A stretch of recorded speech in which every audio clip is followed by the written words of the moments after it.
안녕하십니까. 계속해서 대구에서 전해드리겠습니다. 택시 노동자의 사상 최장기 고공농성 사태까지 불러왔던 법인택시 전액관리제가 우여곡절 끝에 내년 1월 시행을 앞두고 있는데요. 세부 조건을 놓고 노사 간 의견 차이가 좁혀지지 않고 있는 가운데 경산에서는 법인택시 노조가 일주일째 전면 파업을 벌이고 있습니다.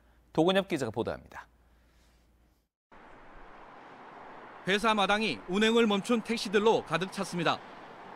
지난 14일부터 이 업체를 포함해 경산 법인택시 두 곳의 노동조합이 전면 파업에 들어갔습니다.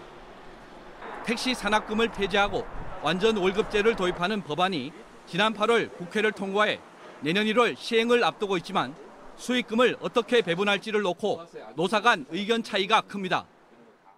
노조는 택시 노동자 1인당 월급 180만 원을 지급하는 기준이 될 월 수익 금액을 360만 원으로 잡을 것을 요구했지만 사측은 440만 원을 주장해 6차례 교섭이 성과 없이 끝났습니다.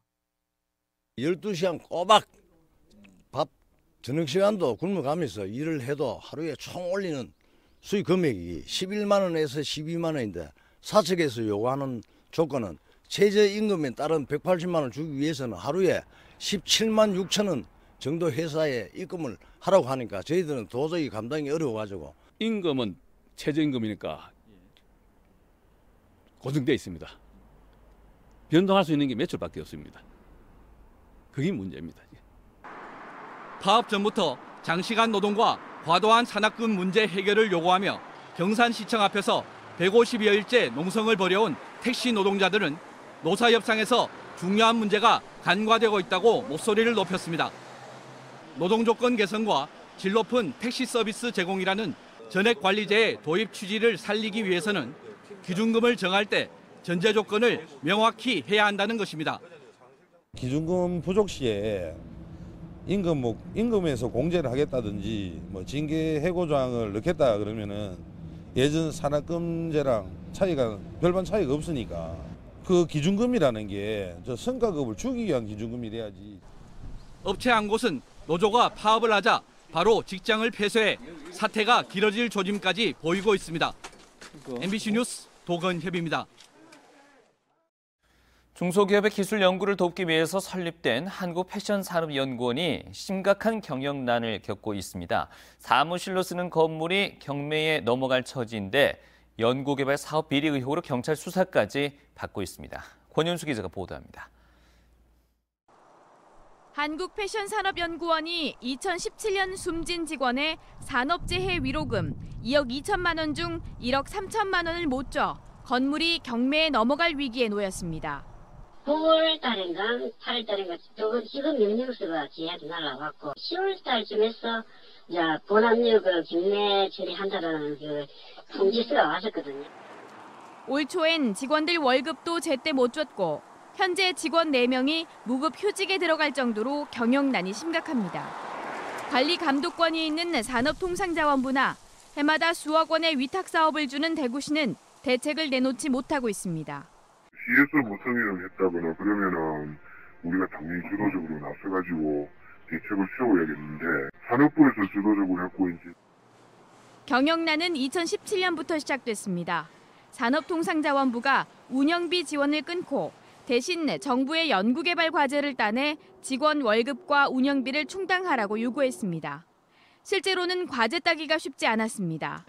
최근엔 연구개발 사업 비리 의혹까지 불거져 경찰 수사까지 받고 있습니다.